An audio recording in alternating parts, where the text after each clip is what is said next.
যারা ইনসুলিন নেন তারা যেটি করবেন, যদি কেউ 2 বেলার ইনসুলিন নিয়ে থাকেন সকালে এবং রাতে, তাহলে তারা যেটি করবেন, তারা সকালে যতটুকু ইনসুলিন নিতেন সেটি আপনি ইফতারের পরে নেবেন। সাধারণত আমরা বলি যে খাবার 20-30 মিনিট আগে ইনসুলিন নেবেন, কিন্তু রোজার সময়ে তো আপনি যখন ইফতার করবেন ইফতারের 20 মিনিট আগে তো আপনি ইনসুলিন অনেকে হয়তো নিতে চাবে না, যে আমার রোজাটা সমস্যা হয় কিনা সেই দৃষ্টিকোণ থেকে। তবে আপনি যদি ইফতার করেই তারপর পরে ওই সময় আপনি ইনসুলিন নেন, তাতে আপনার চিকিৎসার কোনো সমস্যা হবে না।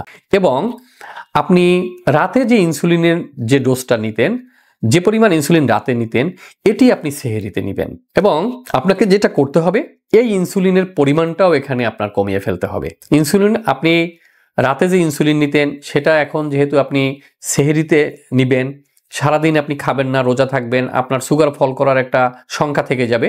এই জন্য আপনি যেটা করবেন, এই ইনসুলিনটিও 50% ডোজ কমিয়ে নেবেন, যা নিতেন তার অর্ধেক নেবেন।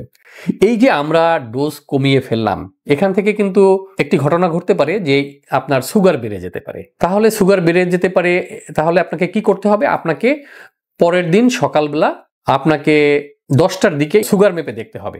সুগার মেপে দেখে যদি আপনি দেখেন যে সুগার অনেক বেশি, তাহলে ভোর রাতে সেহরিতে আপনি যে পরিমাণ ইনসুলিন নিয়েছিলেন সেখান থেকে আপনি 2 বা 4 এরকম করে বাড়াবেন। আর যদি দেখেন যে সুগার অনেক বেশি, তাহলে আপনি আপনার চিকিৎসকের সাথে আলাপ করে নেবেন যে আমি ইনসুলিন এতটুকু নিচ্ছি, তাতে আমার সুগার অনেক বেশি বেড়ে গেছে। তাহলে উনি আবার ডোজ অ্যাডজাস্ট করে দিতে পারবেন।